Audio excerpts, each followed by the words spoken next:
2.5 miles.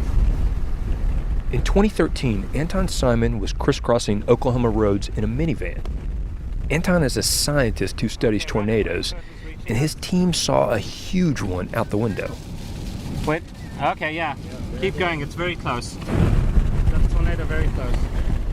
And we began driving south, and I thought we were in a very safe position. And then things began to deteriorate in a way that I was not familiar with.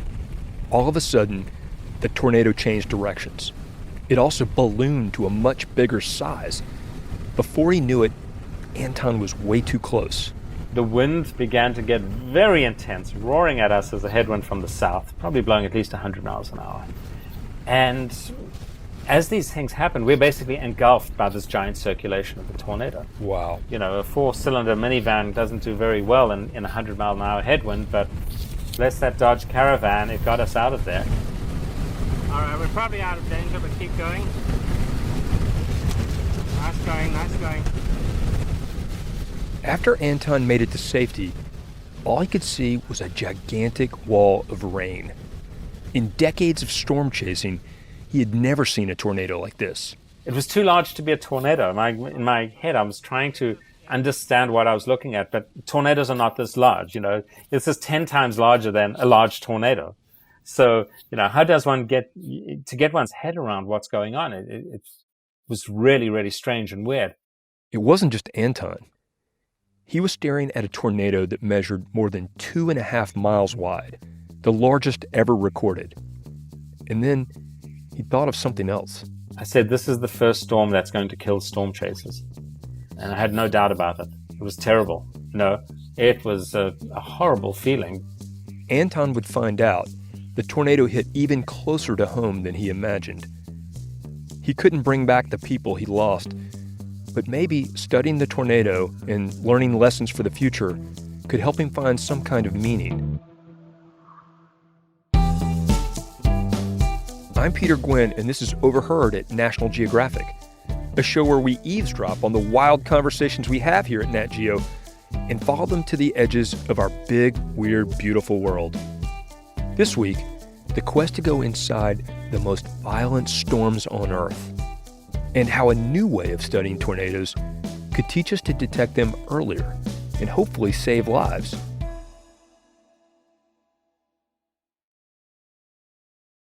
I've always thought of tornadoes as scary monsters. You know, the kind of thing you see in The Wizard of Oz, a black hole that reaches down from the sky and snatches innocent people out of their beds. But that's not how Anton Seimon sees them. Anton says it all starts with a type of thunderstorm called a supercell. Where you get a supercell thunderstorm, you have the potential for a significant tornado. Supercell thunderstorms are breathtaking to behold. They're giant sky sculptures. They're extraordinary beasts. And Anton has chased those beasts for almost 30 years. He's a National Geographic Explorer, and every year he logs thousands of miles driving around the Great Plains, from Texas to Canada, and from the Rockies all the way to Indiana. Tell me about the life of a storm chaser. What is that life like? Yes, storm chasing lifestyle is not a very healthy thing. Typically involves very bad food, sometimes uncomfortable accommodations, ridiculous numbers of hours just sitting in the driver's seat of a car or the passenger seat, waiting for something to happen. It's certainly not glamorous. But seeing a storm unfold is worth the wait. Anton says he's not looking for adrenaline or thrills, just the most promising thunderclouds. And when he finds them, the chase is on. The analogy I draw is you're playing chess with the atmosphere. And sometimes the clouds never develop. You know, the difference in atmospheric conditions that can produce just a sunny afternoon or a maximum intensity tornado the difference can be infinitesimally small and impossible to discern beforehand. Even for experts like Anton, it's a mystery why some supercells create massive tornadoes and others just fizzle out. Tornadoes have killed more than 900 people in the United States since 2010, and understanding them is the first step to saving lives. Why is it necessary for a person, even a scientist, to get anywhere near a tornado? Isn't that like what radar isn't technology sort of taken the human element out of this?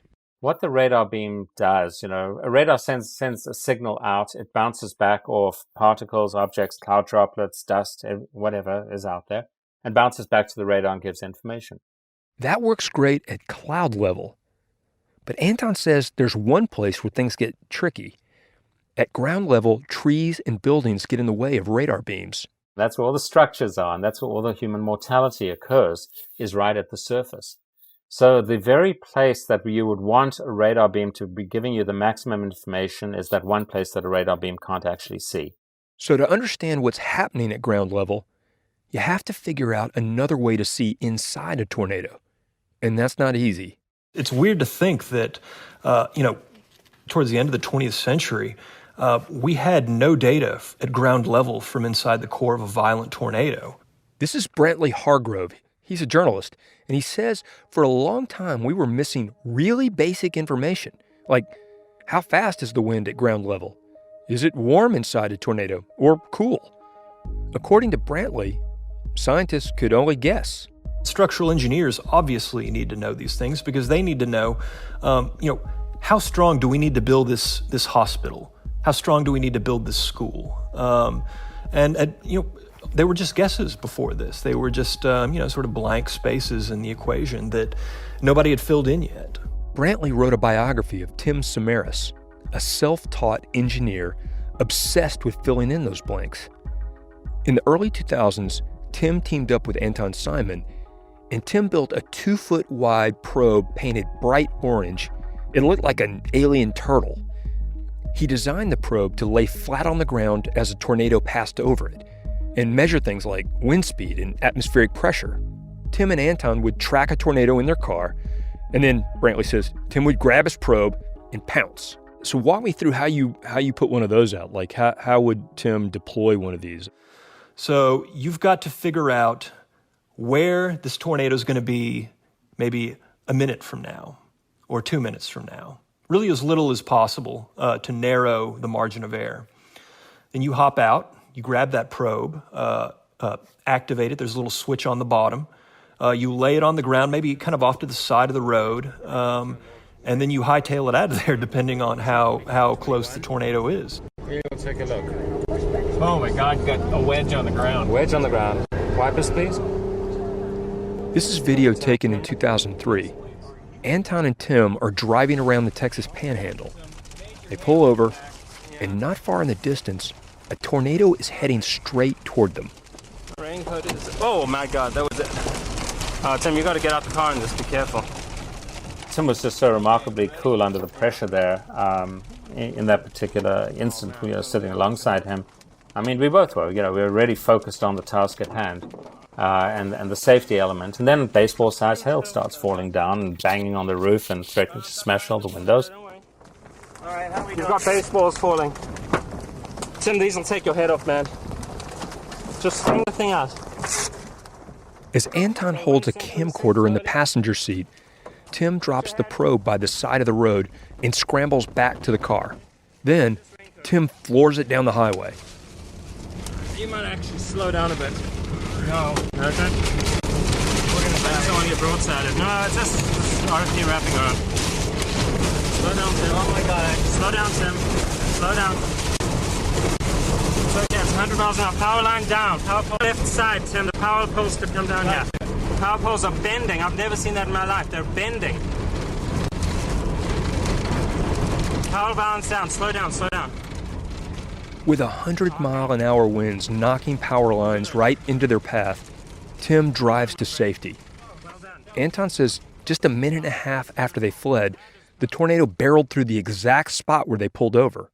When you deliberately cross into that zone where you're getting into that, the path of where the tornado, is going to track and destroy things, it's very strange indeed. And on one hand, every instinct your body's telling you to panic and get the heck out of there. On the other hand, the scientist in me is just so fascinated by what I'm witnessing. In that video, at one point, Tim says, we're going to die. Mm-hmm. And, once you make it out, he says, that was too close. I mean, did you feel like that, like you had sort of crossed a line there? No, you hear me sort of trying to reassure Tim. I didn't feel it was nearly as desperate as he was communicating. But yeah, it is very intense. And, it was after that particular experience, I evaluated things and decided that I should probably stop trying to deploy probes into tornadoes, because if I persisted at that, at some point my luck would run out. Things would catch up with me. After that, Anton stopped chasing tornadoes with Tim. The research was too dangerous, and he wanted to chase on his own terms. Just 1 month after the narrow escape in Texas, Tim hit it big. He played Matador again, this time with a tornado in South Dakota. Journalist Brantley Hargrove says Tim positioned his probe perfectly. It hadn't moved an inch, even though an incredibly violent tornado had passed over it. Not only did it survive, he knew it was gathering data. For tornado researchers and storm chasers, this was like the Excalibur moment. I mean, this was like, I've done it. For the first time ever, Tim had collected real, concrete information about the center of a tornado. The data was revolutionary for understanding what happens inside a tornado. And it wasn't just researchers paying attention. Tim Samaras became the face of storm chasing.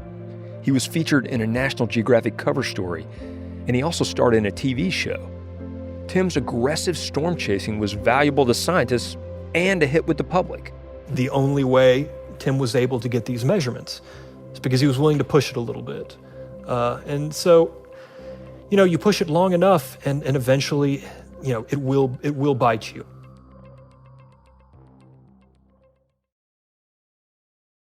In 2013, a decade after they had last worked together, Tim Samaras and Anton Seimon separately followed the same storm to Oklahoma. Hundreds of other storm chasers were there too. Anton says the brewing storm put a bullseye right on top of Oklahoma City. So that really freaked me out because, more than 1 million people are living in that area in harm's way. Also, I've got family members in the Oklahoma City area, and had breakfast with my mother-in-law that morning at a diner, and she said, "So how's today looking?" And I just implored her. I said, "It looks terrifying." I said, when those sirens go off later today, get in your basement, please. Just really, this is a really serious setup. All right, so we're in the edge of the circulation, but the funnel's behind us. This is the storm that boggled Anton's mind, the one that seemed too large to even be a tornado. As it grew stronger, the tornado became more erratic. It chewed through buildings near a small town called El Reno, and it crossed over roads jammed with storm chasers' cars. Hey, that redeveloped very close in on us, people. Love it. Nice doing. So a bunch of chasers were hit by that, no doubt. Anyone behind us would have been hit. I freely admit I was clueless as to what was going on. I knew it was strange. I knew that we had to put some distance in there. I thought we were playing it safe, and we were still caught. Wow. So then what about all those people who actually, trying to be much bolder, trying to get closer in? After the skies cleared, storm chasers checked in with each other. Almost everyone was accounted for. But the next day, no one had heard from Tim Samaras. And sometime after midnight, I woke up and I checked the social media again. And then for the first time, I saw a note saying, "I hope this rumor is not true, but..." I was like, oh, God. The rumor was that Tim Samaras had died in the tornado. And it was true. The tornado killed 8 people, including Tim and his son Paul, and another chase partner named Carl Young. According to journalist Brantley Hargrove, the storm changed so quickly that it caught Tim off guard. It's always struck me how unlikely what happened really was. So many things had to go wrong in exact sequence. If they had been 20 seconds ahead on the road or 20 seconds behind, I think they probably would have survived. But they just happened to be in the exact wrong place at the exact wrong time. Anton Seimon and other veteran storm chasers were shocked. it was just, so heartbreaking and so sad. And there was this, gigantic freak out because there'd never been a storm chaser killed while storm chasing, as far as we knew. And so there's a lot of soul searching as how did this happen? Well, what went wrong? Was it the actions of the chasers themselves? Was the storm really that unusual? And in this mystery were the seeds of a major research case. To understand why the El Reno tornado killed his friends, Anton needed to study the storm. And there was a lot to unpack.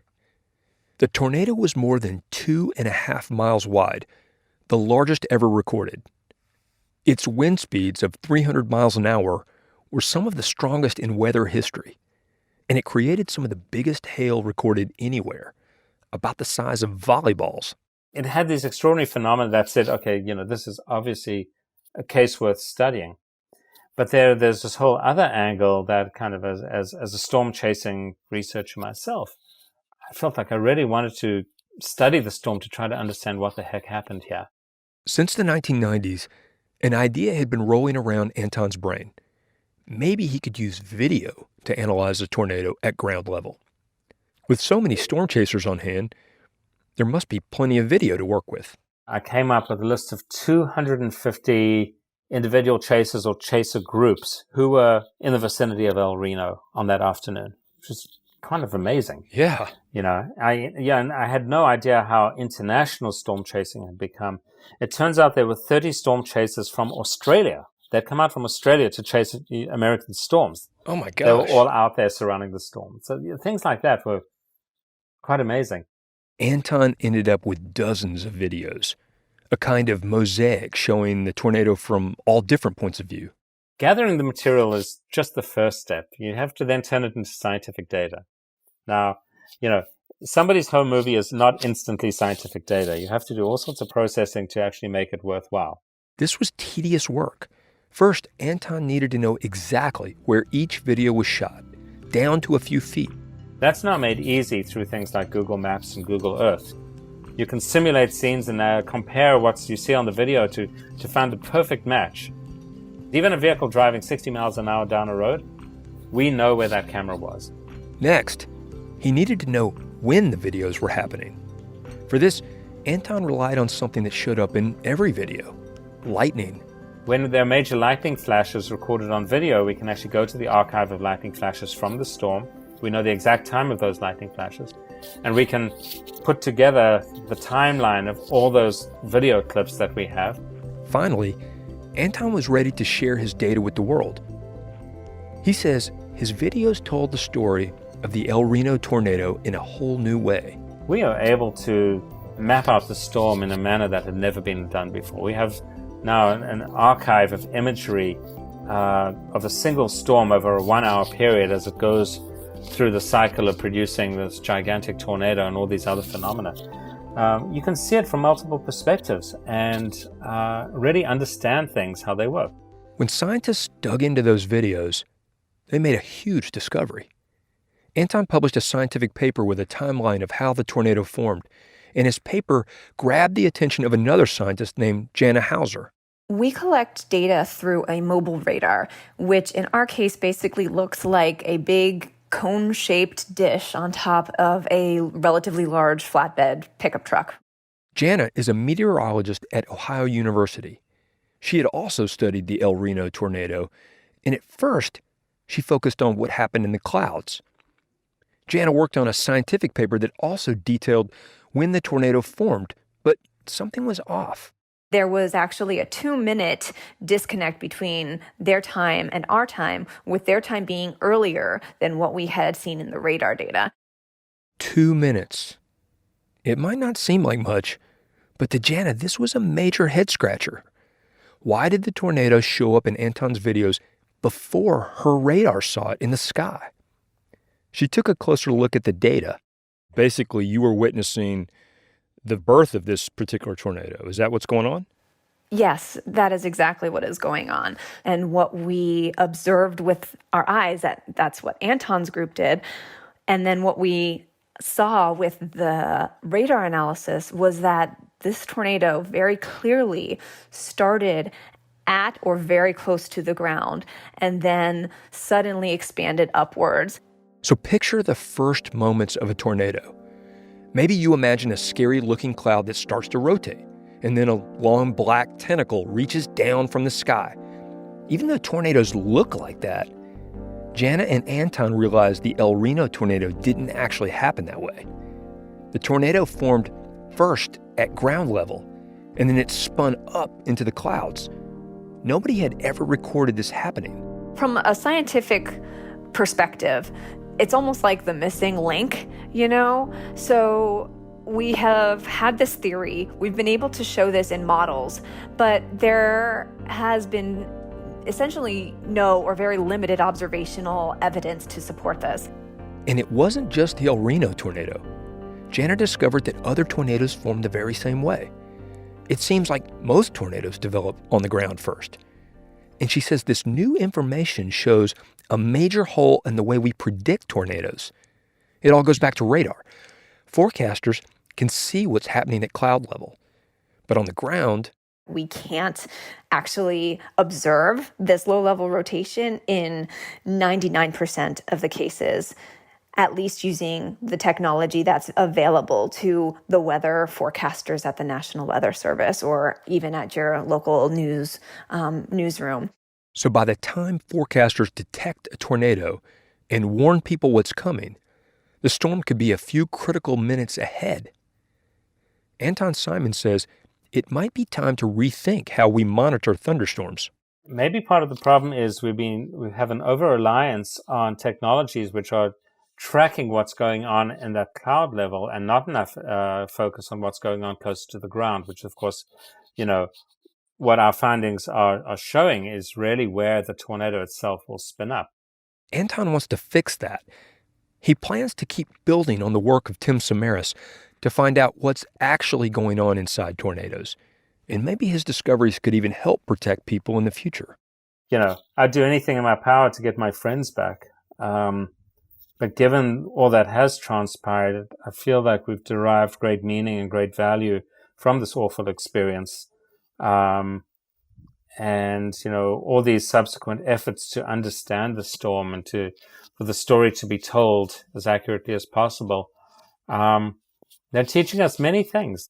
Anton thinks video data could solve even more tornado mysteries. And his team has become more sophisticated. Now they strategically fan out around the tornado and record videos from several angles. Plus, new video technology means their data is getting better and better all the time. 4K video is a treasure trove for us because it's a sufficiently high resolution that we can really see a lot of the fine scale detail, the smaller particles in motion, little patches of dust whipping around a tornado, leaves in motion, things like that, that really we couldn't see in what we used to consider to be high definition video. So that's been quite a breakthrough. As Anton closes in on 30 years of tornado research, he still sees a lot of storm chasing in his future. Even during the COVID-19 pandemic, Anton's team found a way to chase safely. We did some unusual things. We brought 10 days of food with us, and so we never actually had to sit down in a restaurant anywhere. Actions like that really helped, but the key was always being vigilant, never forgetting that this is an unusual situation. What is it that pulls you out every spring? I mean, like you said, it sounds like you've seen it kind of all, from El Reno on down. One of the most compelling things is that you said you must have seen it all, is we absolutely know we haven't seen it all. And that draws us back every year because there's always something, every year brings some new experiences. And if I didn't have a research interest in the world, I'd still be out there every day I could. When big storms start thundering across the Great Plains in the spring, Anton will be there, and his video camera will be rolling. More after the break.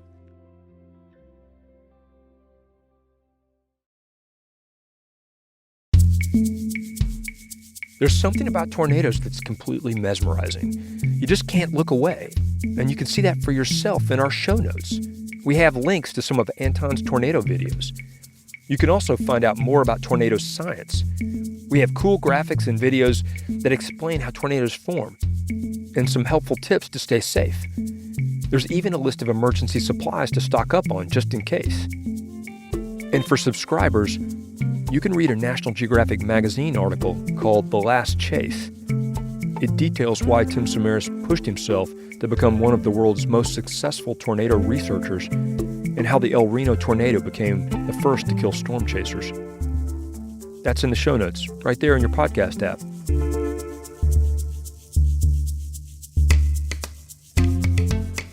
Overheard at National Geographic is produced by Jacob Pinter, Brian Gutierrez, and Laura Sim.